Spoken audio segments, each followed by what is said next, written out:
Frères et sœurs en Jésus-Christ, la paix et la grâce du Seigneur soient avec chacun de vous.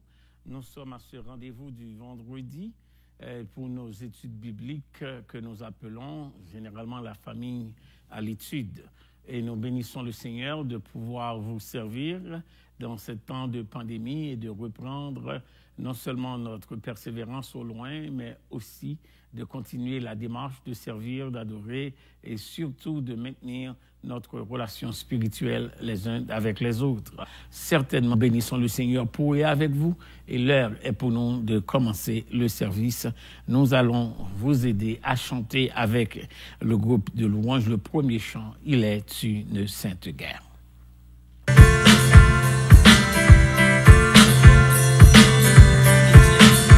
Il est une sainte guerre, il est un combat divin entre le ciel et la terre, entre le mal et le bien, entre le ciel et la terre, entre le mal et le bien.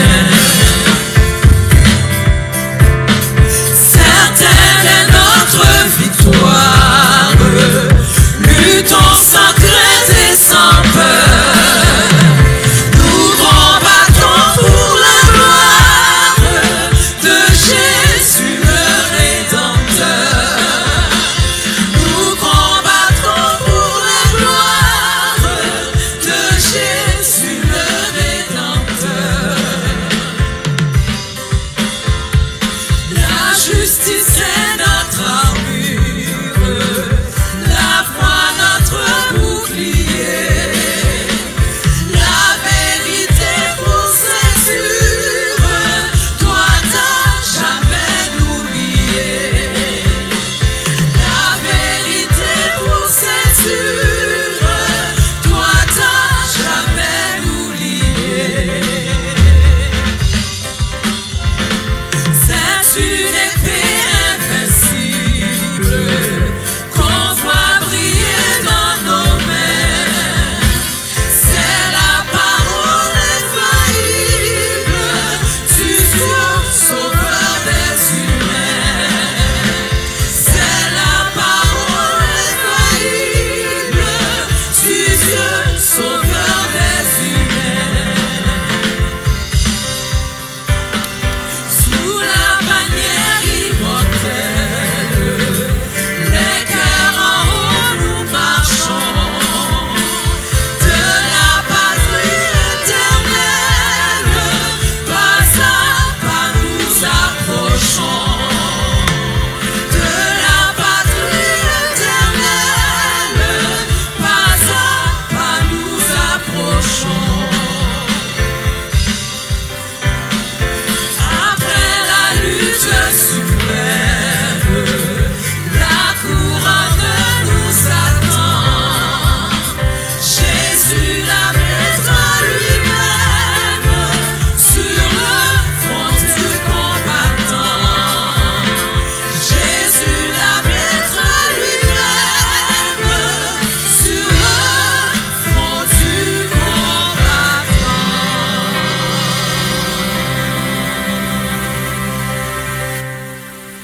Frères et sœurs, nous allons ce soir vous faire comment vaincre la dépression. Est-ce que la Bible en parle? Ou bien comment le chrétien peut s'y prendre pour traverser un temps de déprime? Et comment nous pouvons aussi dépendre de Dieu dans les jours les plus difficiles de notre vie, quand nous n'avons pas ni l'énergie mentale, morale ou spirituelle pour avancer, au lieu de tomber dans la déprime et au lieu de faire fuite par rapport à la foi ou bien d'abandonner la foi. Quelle doit être l'attitude du chrétien dans ces temps de grandes difficultés qu'on appelle cette COVID-19, donc qui nous apporte premièrement confinement, déconfinement, reconfinement, et nous comprenons que ça peut être certainement des situations difficiles à gérer. Ce soir, nous allons vous présenter un personnage de la Bible, de l'Ancien Testament, un grand homme de Dieu, bien que nous lisons dans l'épître de Jacques que c'était un homme comme nous, mais il pria. Et nous allons voir l'autorité, la puissance de cet homme qui frisait la dépression et quelle était son attitude. Donc, je vous demanderai de ne pas fuir votre écran, de rester branché et nous allons vous donner les outils nécessaires sous l'onction du Saint-Esprit pour vaincre cette pandémie et traverser non seulement ces temps difficiles dans la foi, au pied du Seigneur et reprendre l'énergie de la persévérance et de la confiance en Dieu. Nous allons nous incliner devant le trône de la grâce par la prière. Prions le Seigneur. Notre Dieu, notre Père, en Jésus-Christ, notre Sauveur, nous te bénissons, te louons, t'adorons, t'exaltons parce que tu es Dieu d'éternité en éternité. Nous reconnaissons non seulement ta bonté sur notre vie, mais nous reconnaissons aussi ta fidélité déployée au notre Dieu à nos matinées, et ceci sans cesse répété pour nous amener, ô notre Dieu, à saisir la manifestation de ton amour, de ta miséricorde, de ta bonté envers chacun de tes enfants. Nous te bénissons le nom pour les œuvres de tes mains. Nous te bénissons, ô notre Dieu, pour l'œuvre de salut en Jésus-Christ, laquelle plutôt nous a permis d'être appelés enfants de Dieu après que nous avions saisi la grâce de nous l'approprier.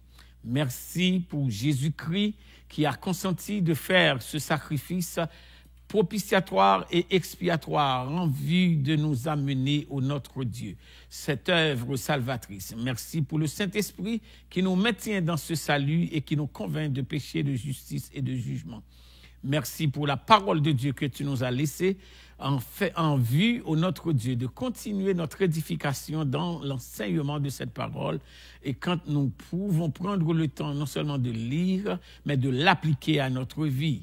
Merci pour ton Église et certainement par-delà la terre, elle est victorieuse envers et contre, parce que si les portes se ferment, nos cœurs s'ouvrent quand il faut t'adorer, quand il faut te chercher, quand il faut te bénir, quand il faut te louer, quand il faut t'exalter, quand il faut se lamenter à tes pieds.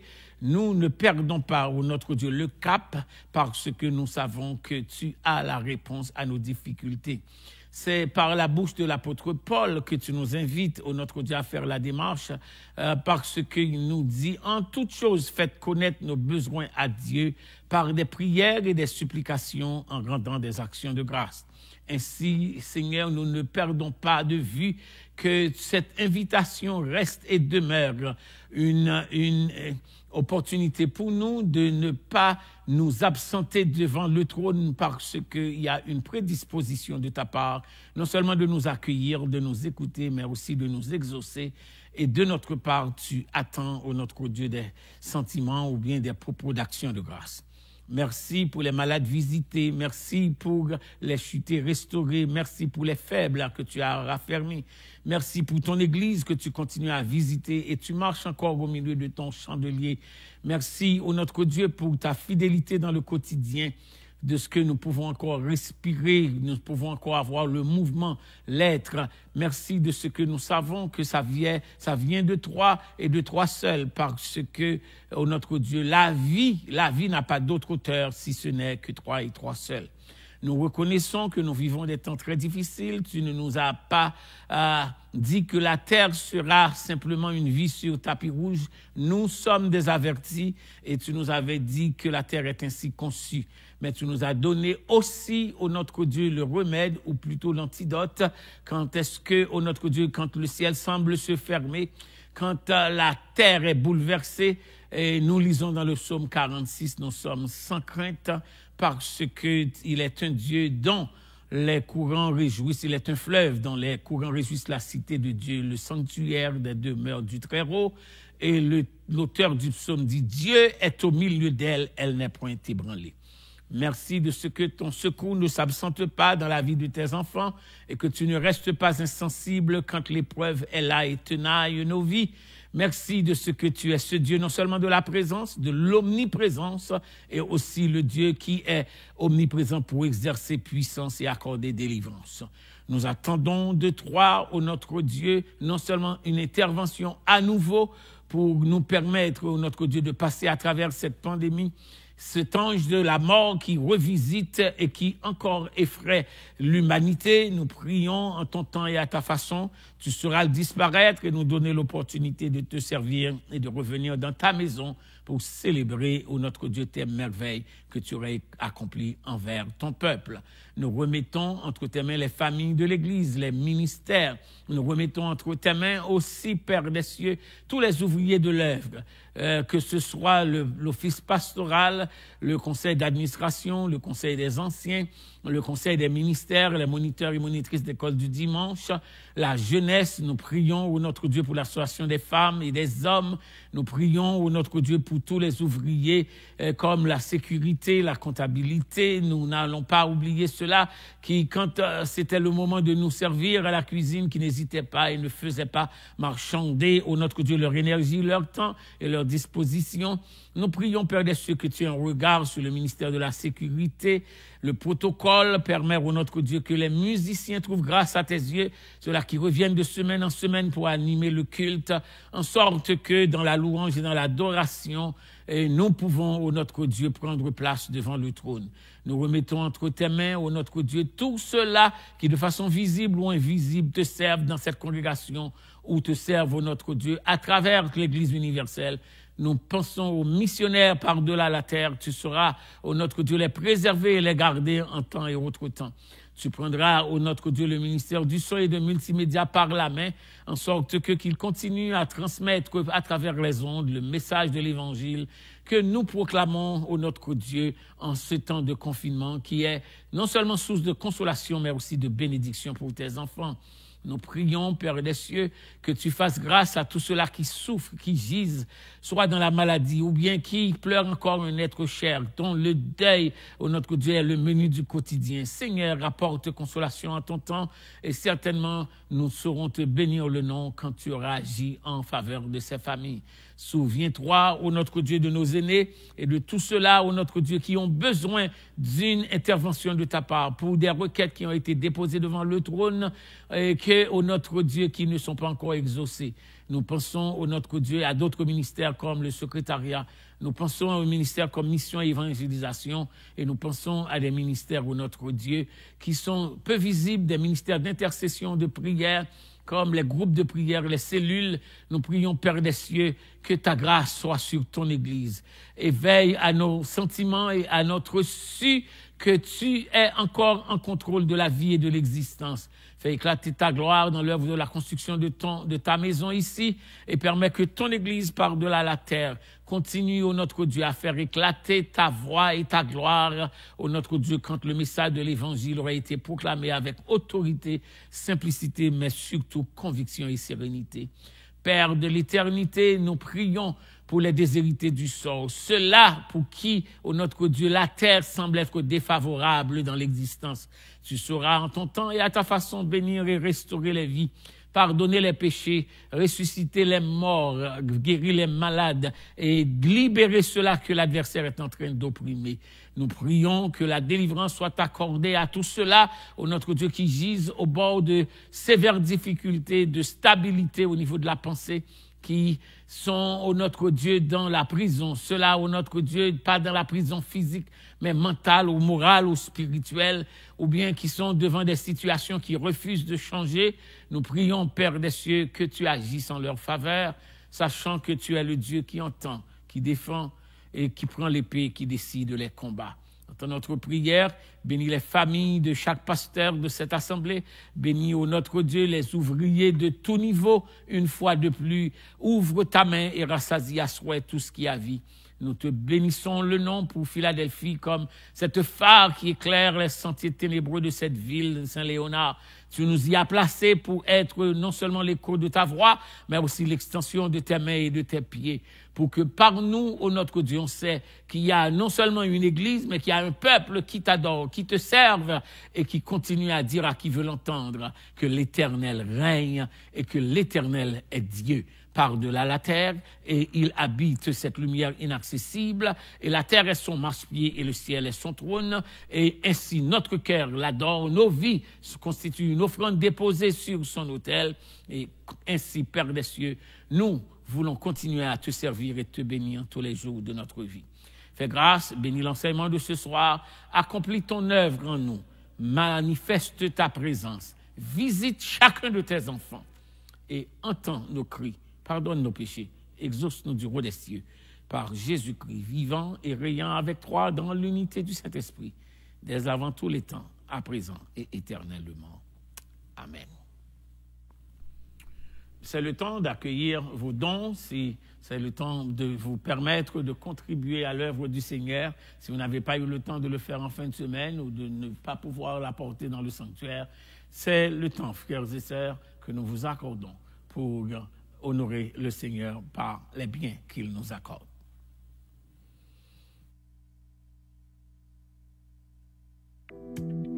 À vous qui adorez avec nous dimanche après dimanche par le biais de l'Internet, tout le plaisir est pour nous d'étendre nos salutations jusqu'à vous. Si vous désirez adorer avec nous par vos dons, cela est maintenant possible. Rendez-vous sur le www.philadelphie.org/dons. Choisissez votre langue de préférence dans le coin inférieur droit. Puis, choisissez le montant de votre don. Au besoin, choisissez l'une ou l'autre des options du menu déroulant et cochez la case « Don mensuel » si vous désirez faire une contribution sur une base régulière. Vous avez ensuite le choix de faire votre don à partir d'un compte PayPal déjà existant ou faire un don avec une carte. Important, si vous êtes déjà membre de l'Église évangélique Philadelphie et que vous avez un numéro de dîme, inscrivez-le dans la case « Écrire un message ». Puis, remplissez le formulaire de vos informations personnelles afin de compléter le processus.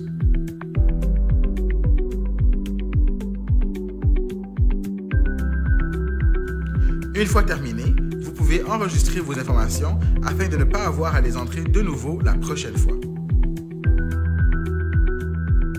Pour confirmer votre contribution, simplement appuyez sur « Faire un don ». Et voilà! Nous vous remercions de votre grande générosité et prions que Dieu daigne vous remettre au centuple ce que vous avez semé de bon cœur. Soyez bénis!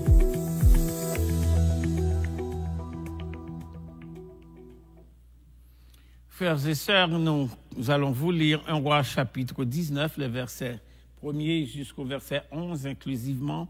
Et comme précédemment annoncé, nous allons, dans la démarche ce soir, nous aider à vous aider ou bien vous outiller pour vaincre la dépression. 1 Roi, chapitre 19, verset 1er au verset 11.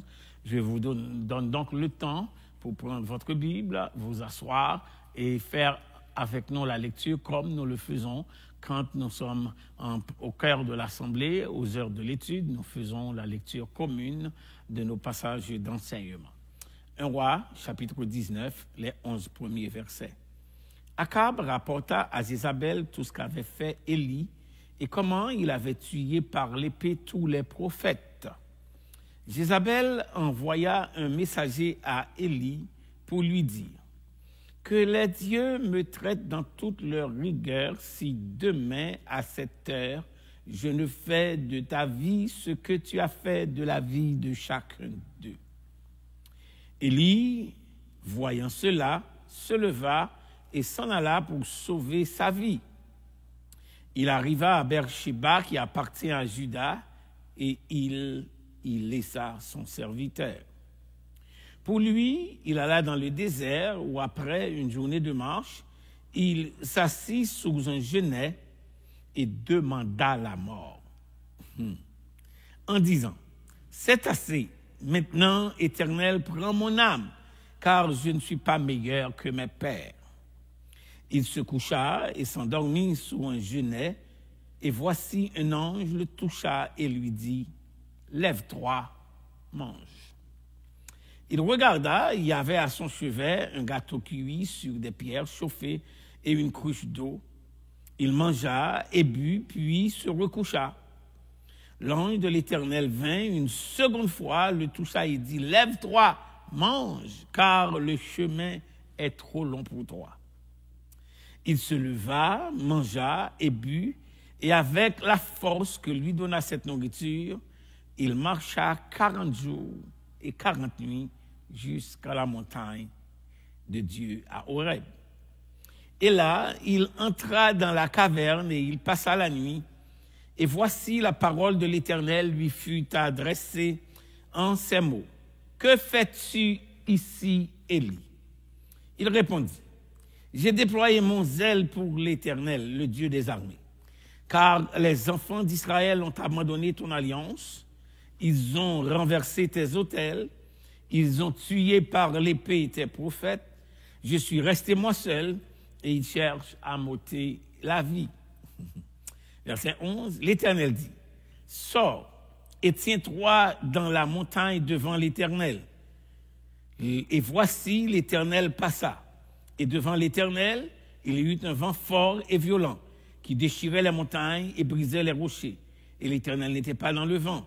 Et après le vent, ce fut un tremblement de terre, et l'Éternel n'était pas dans le tremblement de terre.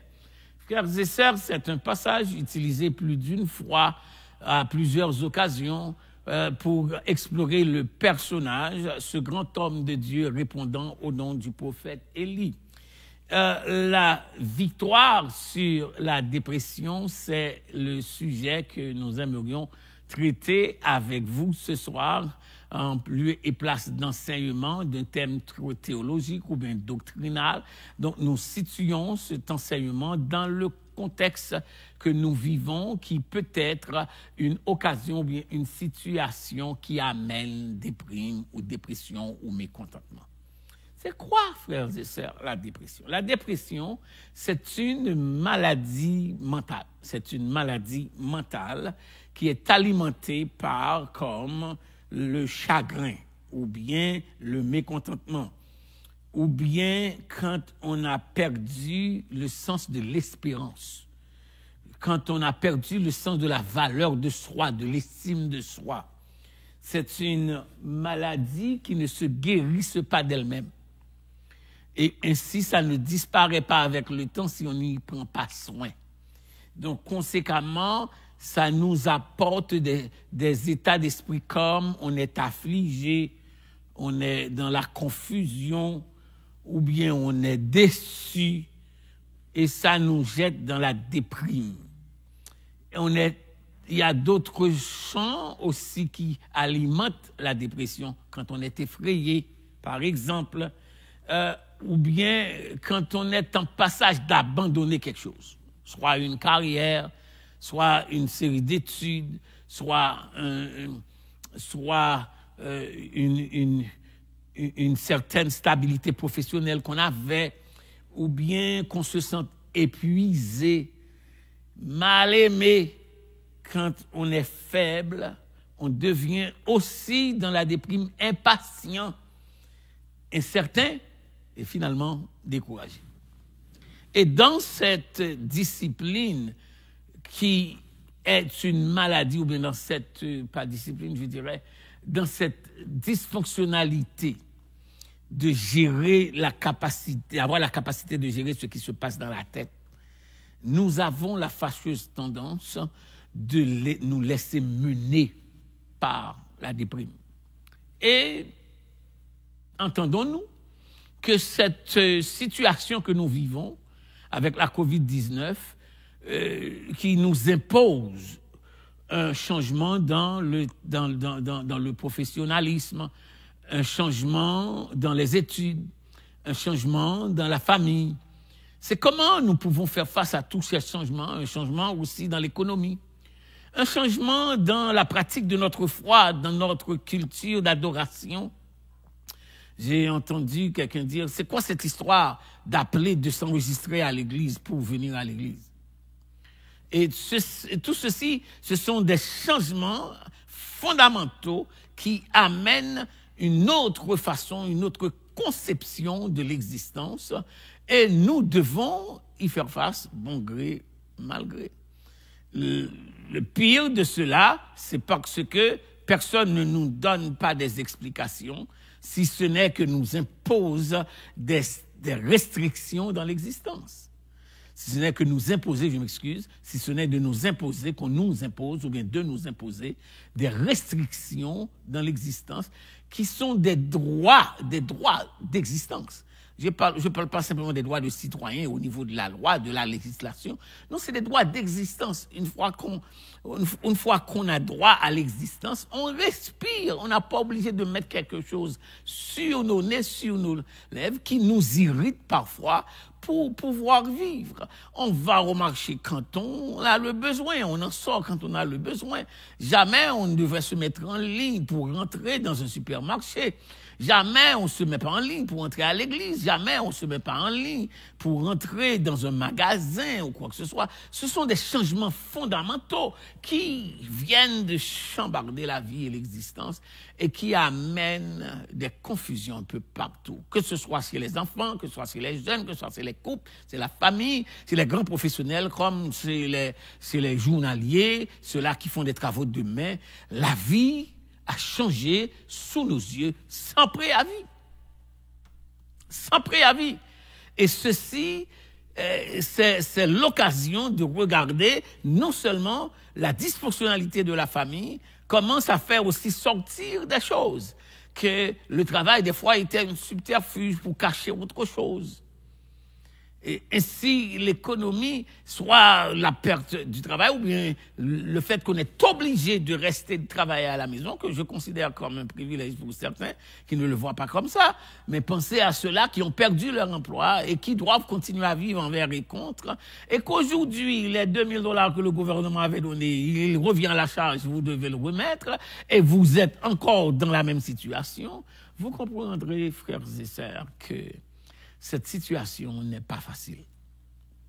N'est pas facile, c'est pas une question de ne pas avoir la foi, mais il y a aussi la peur de ne pas sortir. Il y a des gens qui s'isolent carrément à l'intérieur, qui sont confinés dans leur maison, qui ont peur même de respirer, qui restent chez eux et qui se demandent de quoi demain sera-t-il fait. Jusqu'à ce quand ça va disparaître. Qu'est-ce que va nous dire le gouvernement encore? Comment on peut envisager à vivre encore comme ça pour longtemps? Est-ce que c'est pour 6 mois? Il y a beaucoup de questions non répondues. Et tout ceci, ce sont des sources de dépression. Alors, croire ou non, les statistiques disent au moins 1/4 de la population mondiale souffre de la dépression avant cette pandémie. Écoutez, 1/4 de la population mondiale souffre de la dépression avant que vienne cette pandémie. En d'autres termes, sur chaque 10 personnes, il y a 3 personnes qui souffrent de la dépression. Si on regarde simplement du côté global. Et quelquefois, dans la majorité des cas, je ne veux pas vous effrayer, et sur ces 3 personnes-là que je viens de mentionner, l'une va connaître la mort. L'une va rentrer dans la mort, qui ne peut pas en sortir, et puis qui va certainement tomber carrément jusqu'à perdre la vie.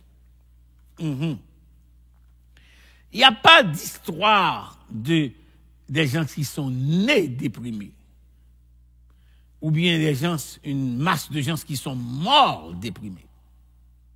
Mais il y en a des gens qui sont morts à cause de là. Il n'y a pas une magnitude, il n'y a pas un nuage. Ce n'est pas effrayant le chiffre, mais ça existe des gens qui sont morts de la dépression. Maintenant, est-ce qu'il y a des personnages bibliques qui ont vécu ces temps-là?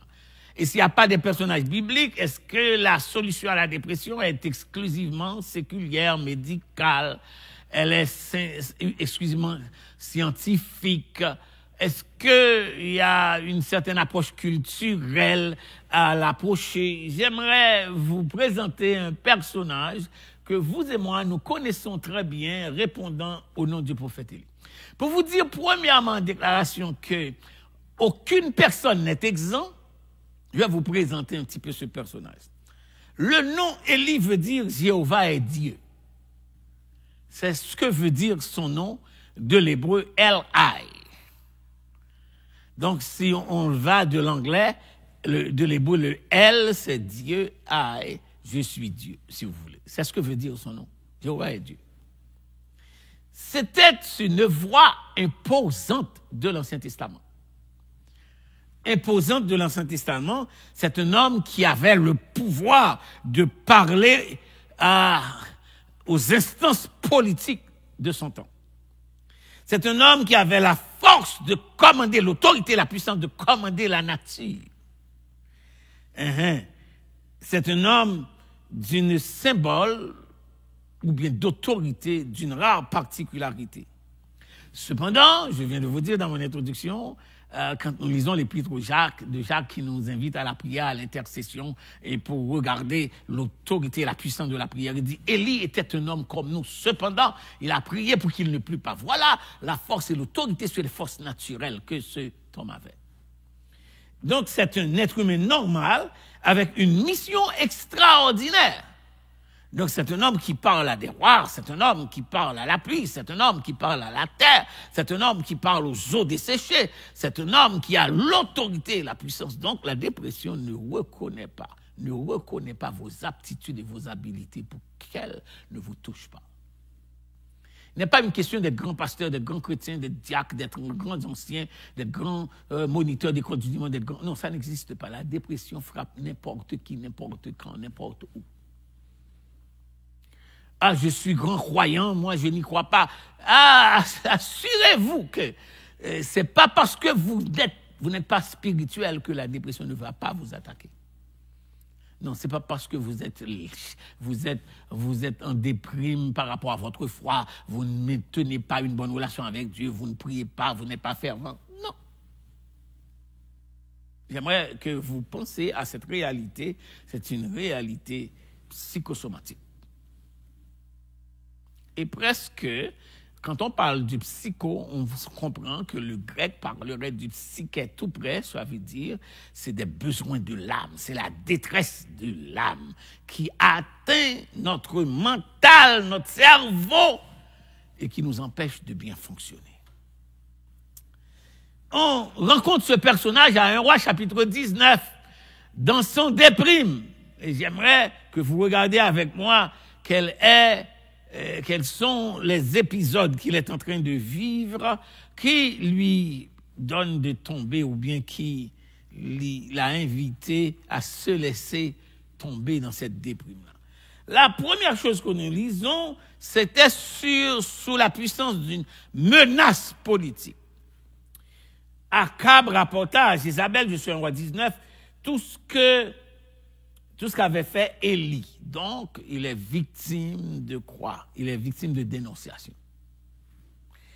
Tout ce qu'avait fait Élie et comment il avait tué par l'épée les prophètes de Baal. Donc, c'est un homme qui est attaqué pour un ministère de défense de la foi. Donc, la pandémie peut attaquer n'importe qui, peu importe votre opulence, peu importe votre quartier d'habitation, peu importe votre carrière, peu importe votre expérience, peu importe votre connaissance, ça peut sortir de n'importe où, vers n'importe qui. Donc, dans le cas d'Élie, c'est une menace qui vient d'une femme qui est en pouvoir politique d'influence et qu'il a lui envoyé, voilà cette menace, le verset 2, Jézabel envoie un messager à Élie pour lui dire que les dieux suivaient ça. Maintenant, la menace passe par un agent politique pour prendre aussi un élan vers une force maléfique. Donc, il fait face à un polythéisme qui est la force derrière cette menace. Donc, il ne sait pas c'est à quelle divinité Jézabel aurait attaché cette menace, mais écoutez le langage, il dit que les dieux. Donc, c'est pas une force, c'est plusieurs divinités, c'est une polythéisme est envisagé pour attaquer le prophète. 1.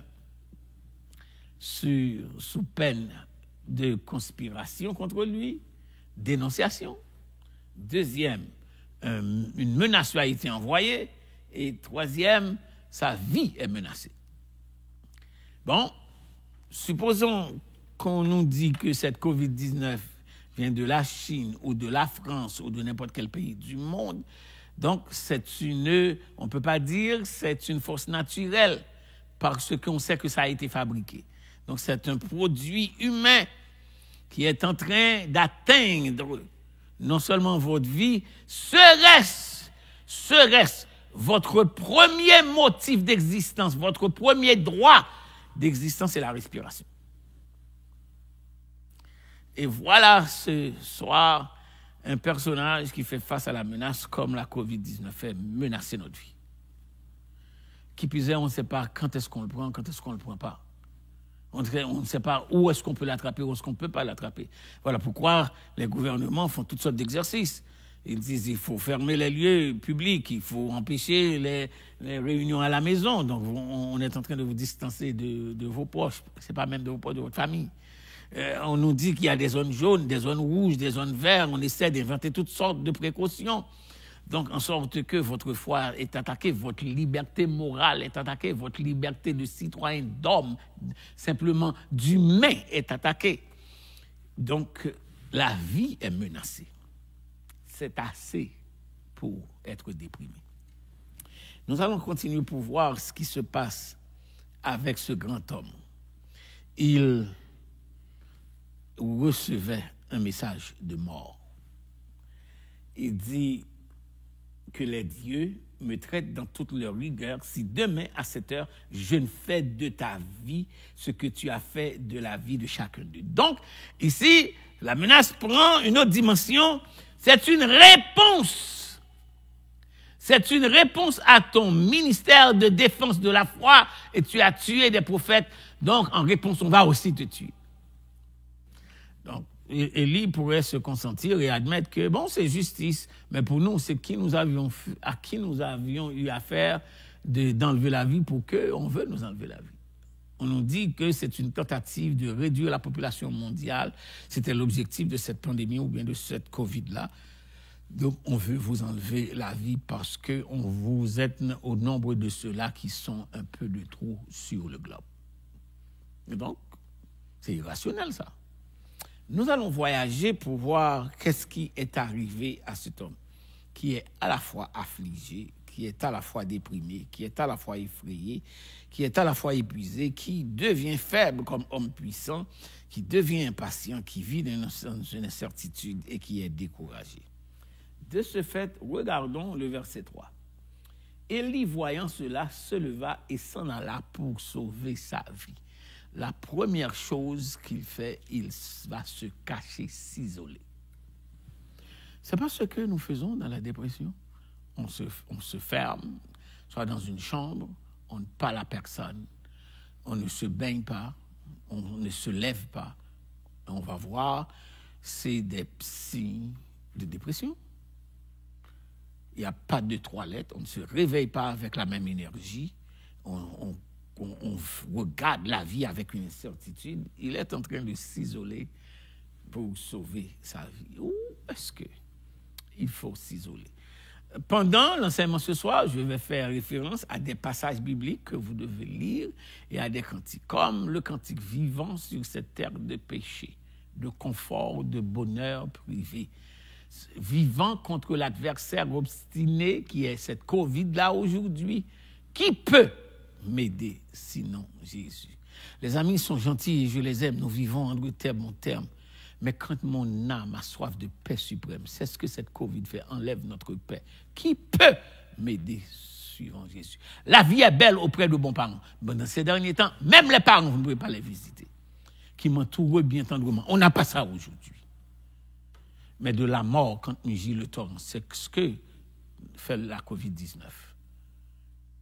Mais de la mort, quand mugit le torrent, qui peut m'aider sinon Jésus? Quand vous faites face à ce confinement, quand vous faites face à cette situation désobligeante, quand vous faites face à cette affliction, à ce temps de confusion, à ce temps de déception, de déprime, n'oubliez pas de lire ce passage. Psaume 27, psaume 34, psaume 42, Psaume 43, Psaume 88, Psaume 143. Si vous êtes affligé, lisez le Psaume 107. Si vous êtes en passage d'abandonné, lisez le Psaume 29 et le Psaume 145. Et si vous êtes épuisé, lisez les Psaumes 6 et Psaume 63. Ça nous permet, frères et sœurs, de garder contact avec la parole qui sait faire renaître la vie. Maintenant, face à cette situation, Élie veut s'enfuir pour sauver sa vie. C'est ce que nous dit 1 Roi chapitre 19, verset 3. Voyant cela, il se leva et s'en alla pour sauver sa vie. Comment il pense sauver sa vie? Il arriva à Beersheba, qui appartient à Juda, et il y laissa là son serviteur. Donc comprenons qu'il s'isole. Il s'isole de ceux qu'il aime. Au verset 3, il s'isole au verset 4. Et c'est tellement vrai, il laissa son serviteur pour lui. Il alla dans le désert où après une journée de marche, il s'assit sur un genêt et demanda la mort. Donc il veut être euthanasié, pas se suicider. C'est la différence. La différence, c'est parce qu'il ne veut pas se tuer. Il demande à Dieu de le faire. Donc, il veut être euthanasié. Et voilà ce que nous appelons, nous autres théologiens, psychologues, ceux-là qui sont dans la médecine mentale, que c'est un homme ici qui vient de faire preuve de lâcheté et qui s'attaque à la souveraineté de Dieu. En fait, aspect théologique du texte, aspect psychologique, il est dans une déprime si forte que la vie ne fait plus de sens, excepté qu'il ne va pas se tuer, il demande d'être euthanasié, donc il commande à la souveraineté de Dieu d'abréger ses jours. Et voilà l'homme qui commandait la nature, l'homme qui passait des ordres au roi, l'homme qui faisait multiplier les nourritures, est en cœur de cette déprime-là. Il s'isole, il demande la mort, il demande d'être euthanasié, ça ne reste pas là. Maintenant, il dépose ses plaintes pourquoi il veut mourir. Il dit, c'est assez maintenant, Éternel, prends mon âme, car je ne suis pas meilleur que mes pères. Il se dégrade, il perd l'estime de soi. Il ne peut plus regarder ni contempler le passé de gloire et puissant que Dieu lui a donné. Il ne pouvait pas se rappeler quand il se tenait devant Akab pour pouvoir saisir cette autorité, pour dire qu'il n'y aura ces années-ci ni rosée ni pluie sinon à ma parole. Il ne pouvait même pas se rappeler qu'il était un instrument de puissance et d'autorité entre les mains du Seigneur. Il a perdu son estime de soi. Force de dépression. Il a perdu son estime. Le texte continue pour dire, en déposant sa plainte, maintenant il fait un regard sur lui-même et dit qu'il est un vaurien, qu'il n'est pas meilleur que ses pères. Le verset 5 continue. C'est ce que nous faisons quand nous sommes dans la déprime. Il se coucha et s'endormit sur un genêt, et voici un ange le toucha et lui dit, lève-toi, mange. Il fait une grève de faim. Il a perdu l'appétit. Et c'est tellement vrai qu'on va lire le texte pour voir que l'ange était obligé de revenir 2 fois pour l'inciter à manger. Donc, il ne mange pas. Donc, cette grève de faim aurait précipité sa mort. Comprenons, frères et sœurs, que vous n'êtes pas les premiers à traverser ces zones grises de l'existence.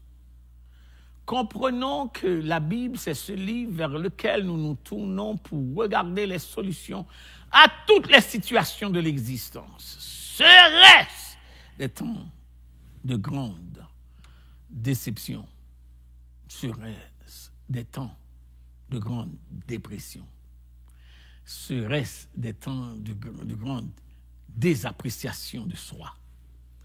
On va continuer le texte. Il regarda, je suis au verset 6, il regarda, il y avait à son chevet un gâteau cuit sur des pierres chauffées et une couche d'eau. il y mangea et but et se recoucha. Remarquez bien, s'il avait gagné un petit peu d'énergie physique avec la nourriture, mais il reprend la posture première dans laquelle l'ange lui a trouvé quand on lui apporta la nourriture. La première chose que je vois en solution, c'est qu'il n'a pas prié pour cette nourriture-là. Il était dans la déprime. Dieu a intervenu de façon souveraine et lui a délégué un ange. Donc, dans votre déprime, Dieu vous voit. Dans votre désappréciation de soi, Dieu vous voit. Dans les gens qui menacent votre vie, les emails que vous recevez, les menaces, les mauvais amis, les cauchemars que vous faites en sommeil, le travail que vous avez perdu, ou bien parce que vous étiez opulent à un poste et qu'aujourd'hui vous le perdez et que ça vous cause carrément des troubles au niveau du mental. Dieu vous voit. Et on dit si bien en anglais, quand les politiciens font leur campagne pour changer la donne politique, soit dans une campagne, il dit « Help is on the way ». Eh bien, je vous dis ce soir, l'aide est en chemin. Dieu vous voit. Il va intervenir. Et Dieu va intervenir si magistralement, après qu'il ait mangé la première fois, il se recoucha. Au verset 7, l'ange est revenu. Je veux vous dire, non seulement Dieu interviendra, mais il persistera. Le verset 7 dit, l'ange de l'Éternel vint une seconde fois. Il toucha et dit, lève-toi et mange, car le chemin est trop long pour toi. Tandis qu'il demanda la mort, Dieu est venu lui annoncer qu'il y a encore une carrière devant toi. Il y a encore un chemin à parcourir. Il y a encore un ministère à accomplir. Il y a encore une famille à prendre soin. Il y a encore une église qui attend votre, non seulement ministère, mais votre présence. Il y a encore une carrière. Il y a encore peut-être un livre à écrire. Il y a encore peut-être quelqu'un vers qui tendre la main. Il y a encore des âmes à sauver. Ne vous laissez pas déprimer. Il y a encore du chemin à parcourir. C'est pas le temps de baisser les bras. C'est pas le temps d'abandonner. C'est pas le temps de faire œuvre, de faire preuve de défaillance. Il tomba dans cette déprime et une deuxième fois, Dieu est intervenu. Dieu ne veut pas simplement intervenir, mais l'intervention de Dieu va être persistante. Je descends avec le verset 8. Il se leva, mangea et but, et avec la force que lui donna cette nourriture, il marcha 40 jours et 40 nuits jusqu'à la montagne d'Horeb. Une autre distance, frères et sœurs, le terme marcher jusqu'à la montagne ici, pasteur, ça ne me dit rien. Marcher jusqu'à la montagne, ça veut dire qu'il y a encore d'autres destinées, qu'il y a encore une montagne à gravir. En d'autres termes, vous ne pouvez pas en perdre d'énergie pour longtemps parce que vous devez marcher pour connaître l'ascension. Vous devez marcher pour monter. Pas pour descendre, pas pour faiblir, pas pour vous désapprécier, mais pour vous élever. Dieu a pour vous une intervention, non seulement dans votre déprime, pour être persistant dans son intervention, mais aussi pour vous élever jusqu'à la montagne de la manifestation, de la présence et de la puissance de Dieu. N'oubliez pas, Horeb est symbolique pour le peuple juif. Nous chantons là-bas dans mon Horeb, tout bois à bouler. C'est là que Dieu a commissionné le premier libérateur de ce peuple, le législateur. Donc Dieu est en train non seulement d'intervenir, mais d'être persistant, parce qu'il veut vous amener à une historicité, à un commencement qu'il a fait avec ton peuple, avec ta famille, avec tes enfants, avec tes grands-parents, et qu'il y a une histoire à apprendre, qu'il y a une élévation à connaître, qu'il y a une discipline à expérimenter de la bonté et de la fidélité de Dieu. Il ne faut pas perdre de vue. Il ne faut pas perdre de vue que Dieu est en train d'agir. Il a agi, il agira. Cette perte d'appétit a pris l'intervention, ça a suscité l'intervention d'un ange. Et l'ange, pendant 2 fois, donc, est revenu pour fortifier le serviteur de Dieu. Le problème d'Élie n'est pas de l'avoir, non plus, ou de la capacité d'en sortir. Il peut être difficile pour lui. Le problème d'Élie, je reprends. L'ange est venu pour le forcer à manger. C'est la manie que nous avons quand nous tombons en dépression de ne pas manger. On a vu ça tantôt. Le problème, c'est qu'il n'a pas même la capacité de vouloir en sortir. Je reprends. Il n'a pas la capacité ou bien la volonté de vouloir en sortir. Je viens de vous dire au début, ce n'est pas une maladie qui s'efface d'elle-même. Ça prend les interventions des autres. Et la première chose, c'est que Dieu a envoyé. Son premier problème, c'est son imagination. Il dit son premier problème, c'est son imagination.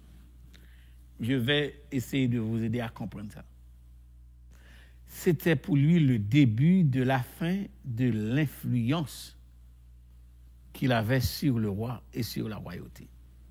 Il dit, regardez ça, il se leva et but et il entra dans la caverne, du verset 9, et là il entra dans la caverne, une fois de plus, l'isolation, il y passa la nuit, et voici la parole de l'Éternel lui fut adressée. La deuxième chose, c'est que dans la dépression, Dieu nous parle. Et non seulement Dieu intervient, non seulement il est insistant, Dieu continue à établir communication avec nous. Donc, ce n'est pas à négliger la lecture de la parole de Dieu. Ce n'est pas à négliger l'enseignement de la parole. Ce n'est pas à négliger les temps d'écouter un message quand vous êtes en déprime. Le texte dit, il entra dans la caverne, il passa, et voici la parole de l'Éternel lui fut adressée en ces mots. Que fais-tu ici? Ça veut dire qu'il n'était pas à la bonne position. Il répondit. Voilà pourquoi je vous ai dit, son problème est son imagination. Il entra et j'ai déployé mon zèle pour l'Éternel, le Dieu des armées. Les enfants d'Israël ont abandonné ton alliance. Ils ont renversé tes autels. Ils ont tué par l'épée les prophètes. Je suis resté moi seul et il cherche à monter la vie. Ici, il fait un état des faits. Premièrement, je dirais que le prophète est tombé dans une déprime, dans une imagination qui l'a dirigé vers une mauvaise communication. Ce n'est pas les enfants d'Israël qui voulaient le tuer, c'était Jézabel. Jézabel n'est pas du peuple d'Israël. Quand on est en état de déprime, tout le monde est coupable, tout le monde ne veut pas nous voir. Je reprends. Quand on est en état de déprime, tout le monde est coupable, tout le monde devient accusé, tout le monde ne veut pas nous voir. Les enfants d'Israël, il y a une généralité là qu'il fait, tandis que c'était simplement la démarche de Jézabel. Il dit, j'ai déployé mon zèle. Il remet en question le pourquoi il était persévérant pour l'Éternel. Le pourquoi j'avais servi. Le pourquoi j'avais donné des offrandes. Le pourquoi je prenais le temps pour préparer les leçons. Le pourquoi j'avais pris le temps de prêcher. Le pourquoi, si aujourd'hui cette pandémie peut m'amener là, le pourquoi. Il y en a certaines d'entre nous qui questionnent notre appartenance et notre persévérance du passé. Il y en a parmi nous, dans cette pandémie, qui questionnent notre appartenance et notre persévérance du passé. C'est ce que fait le prophète. Il dit, j'ai déployé mon zèle. J'ai déployé mon zèle pour l'Éternel, le Dieu des armées. Donc, Dieu est mis au banc des accusés ici. Même Dieu ne se souvenait pas de ce que j'avais fait pour lui. Deuxième chose, les enfants d'Israël ont abandonné ton alliance. Il parle d'un temps d'apostasie. Il dit, non seulement tout ce que j'avais fait n'amène pas le peuple à devenir un meilleur peuple. Donc, j'ai travaillé mal. Non seulement il y a un Dieu pour qui j'ai travaillé et qui semble-t-il n'a pas pris note de cela et qui me laisse tomber dans cette déprime. Deuxièmement, il dit que ça valait même pas la peine parce que ça n'a pas amélioré la condition du peuple. Donc, c'était du temps perdu. C'est l'imagination mauvaise. Les enfants d'Israël ont abandonné. Ils ont renversé tes autels. Il dit que les lieux de culte sont profanés. Et deuxièmement, il dit le crime contre les prophètes est intolérable. Il dit ils ont tué par l'épée tes prophètes et je suis resté moi seul et ils cherchent à m'ôter la vie. Il se singularise dans son imagination qu'il est le seul prophète capable de parler à la nature, de parler à la nourriture, de se multiplier, de parler aux puissances politiques et conséquemment, ça ne vaut pas la peine qu'il n'a pas de support dans cela. N'est-ce pas vrai? notre évidente situation. Il y en a des gens qui, depuis la pandémie, qui n'ont jamais mis les pieds à l'église, qui ont perdu le sens de la persévérance. Même quand c'était à 250, on ne les a pas vus. À 50, on ne les a pas vus. Ils diraient, mais pasteur, comment faire pour 250? On a essayé de faire 3 cultes. Le culte du samedi soir était presque vide. Donc, pour une assemblée de près de 1700 personnes, donc, si on avait 3 cultes de 250, on friserait presque la totalité. 3 cultes, ça nous faisait 3 fois de 600. 700, presque 800 personnes. Parce que les enfants ne sont pas inclus. Regardez comment vous avez peur de cette pandémie qui a attaqué votre persévérance, votre attachement à votre Dieu. Parce que quelque chose vous a mis dans la tête que vous êtes vulnérable. Et Élie se met dans cette position de vulnérabilité. 1, il s'isole. 2, il s'imagine que personne ne veut le voir et on veut le tuer. 3, perte d'appétit, il ne veut pas manger. 4, le problème de son imagination.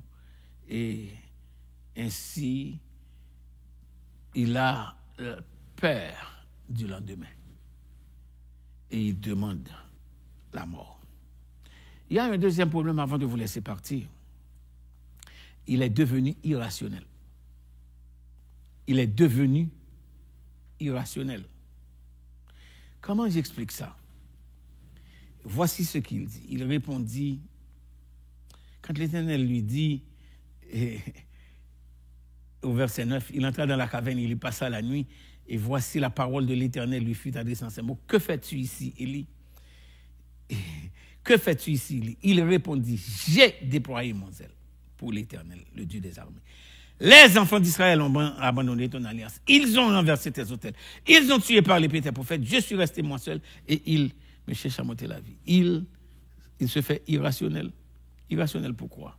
C'est parce que demander la mort parce que quelqu'un veut te tuer n'était pas une question de se cacher dans la caverne n'était jamais une solution.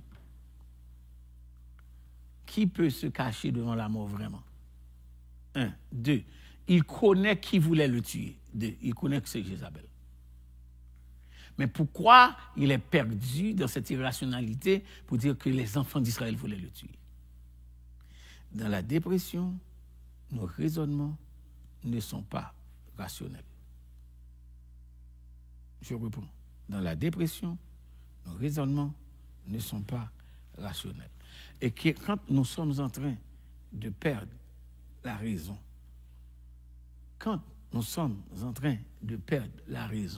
qu'est-ce qu'il faut faire? Et voilà mes recommandations. Mes recommandations, quand vous êtes en train de perdre la raison, vous êtes confus, vous lisez le psaume 10, le psaume 12, le psaume 73. Le psaume 10, le psaume 12, le psaume 73. Quand vous êtes dans ces temps de confusion, quand vous êtes dans ces temps d'irrationalité, vous pouvez avoir accès à l'intercession parce que Dieu vous offre sa présence. Dieu met à votre disposition sa puissance et Dieu met à votre disposition son omnipotence. Le cantique qui vous conduira ce soir dans la conclusion de cette méditation en enseignement, comment vaincre la dépression, c'est le cri de mon âme s'élève vers toi. Elle te réclame, Jésus pour son roi. Ton joug est facile, ton fardeau léger. Sur mon cœur docile règne au bon berger. Avant de vous laisser partir, je vais lire pour vous, quand vous faites face à l'irrationalité, je vais lire 2 Corinthiens 10, je vais lire pour vous versets 4 et 5. Comment dominer cette irrationalité-là? 2 Corinthiens chapitre 10, versets 3, 4 et 5. Si nous marchons dans la chair, nous ne combattons pas selon la chair. Verset 4, car les armes avec lesquelles nous combattons ne sont pas charnelles. La dépression ne peut pas être vaincue par des armes charnelles comme l'argent, comme l'opulence, comme le pouvoir, l'autorité. Non, elles sont puissantes par la vertu de Dieu pour renverser des forteresses. Quelles sont les forteresses? Nous renversons les raisonnements et toute hauteur qui s'élève contre la connaissance de Dieu. Deuxièmement, et nous amenons toute pensée captive à l'obéissance de Christ. Voilà pourquoi David dit, je commande à mon âme de bénir l'Éternel. Frères et sœurs, il faut commander les mauvaises pensées. Il faut commander la perte d'estime de soi. Est-ce que tu peux te rappeler que tu es serviteur de Dieu, enfant de Dieu, que tu es un homme une femme à qui Dieu a déployé une délégation de pouvoir. Oh, pasteur, qu'est-ce que tu dis? Oui, à tous ceux qui l'ont reçu, à ceux qui croient en son nom, il a donné le pouvoir de devenir enfants de Dieu, lesquels sont nés non de la volonté de l'homme, ni de la volonté de la chair, mais de Dieu. Oui, dans ce cri de mon âme, Dieu se hâtera d'écouter le cri de ses enfants tombés en dépression. Oui, comment faire usage de ces armes en ces temps de dépression? Parole éternelle au Christ Rédempteur, prends-moi sous ton aile, habite en mon cœur. Dans la nuit profonde, dans cette nuit où il y a cet ange de mort qui est relâché sur le globe, tiens-moi par la main, lumière du monde, lui sur mon chemin. Et pour épouser une meilleure qualité de vie dans cette pandémie, l'auteur dit, source de l'eau vive, pain venu des cieux, que par toi je vive, paisible et joyeux, quand luira l'aurore du jour éternel, que je vive encore pour toi dans le ciel. Chantons avec l'équipe de louange le cri de mon âme.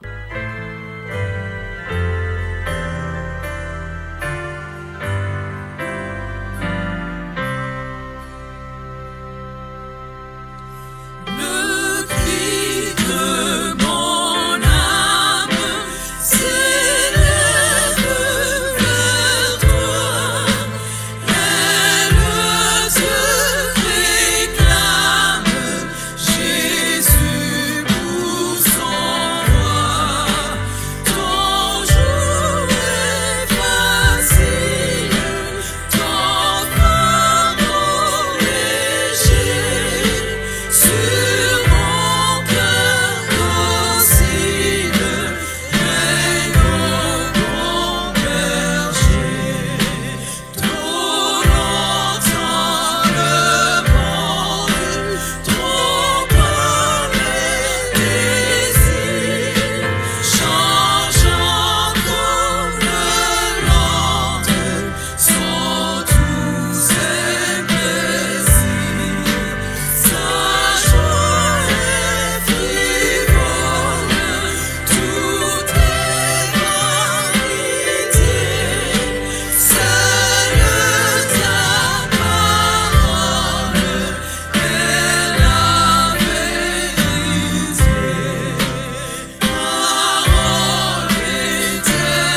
maintenant, prions le Seigneur.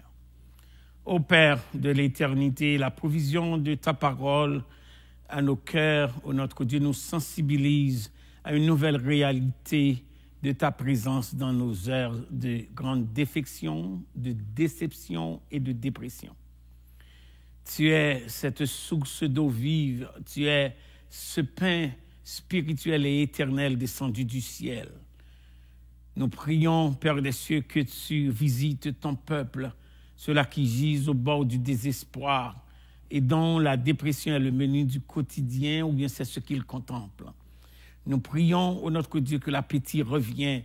L'appétit non seulement pour manger et nourrir le corps, mais pour nourrir l'âme et garder le contact avec toi, sachant que tu interviendras dans la persistance pour nous relever, ô notre Dieu, dans nos faiblesses, pour nous apporter la sanité dans nos confusions et pour nous amener la stabilité, ô notre Dieu, dans nos faiblesses. Prends-nous par la main et conduis-nous à travers cette pandémie, non seulement, ô notre Dieu, pour nous donner la victoire sur cette situation, mais pour nous donner le témoignage de ta grandeur et de ta fidélité dans la vie de chacun de tes enfants. Relève les chutés, redresse les découragés, prends par la main les dépressés, retiens, ô notre Dieu, la puissance de cette pandémie et accorde la vie à tes enfants et que nous célébrions ton nom pour ce que tu es et glorifions ta majesté pour ce que tu fais. C'est notre prière, que ta parole soit envoyée et que la guérison, ô notre Dieu, soit scellée dans nos vies. Et nous reviendrons dans ce lieu, exalter ton beau nom et dire à qui veut l'entendre que notre Dieu règne encore. Bénis les ouvriers que tu as placés ce soir pour rendre possible, ô notre Dieu, la diffusion de ce service combien signifiant pour tes enfants en ces temps de pandémie. Pourvoir leurs besoins, préserver leur vie et leur famille, fais grâce à tout ton peuple en tout lieu et particulièrement. Bénis tes enfants. C'est notre prière par Jésus-Christ qui vit et qui règne au siècle des siècles. Amen. J'ai cherché l'Éternel, il m'a répondu, il m'a délivré de toutes mes frayeurs. Quand on tourne vers lui les regards, on est rayonnant de joie et le visage ne se couvre pas de honte. L'ange de l'Éternel campe autour de ceux qui le craignent et les arrache au danger. Et maintenant, celui qui peut tout faire par la puissance qui agit en nous, infiniment au-delà de ce que nous pensons ou demandons, à Dieu notre Père, par Jésus-Christ notre Sauveur, au Saint-Esprit notre Consolateur. Nous rendons gloire, honneur et magnificence dès avant tous les temps, à présent et éternellement. Amen. Soyez bénis et bonne fin de soirée.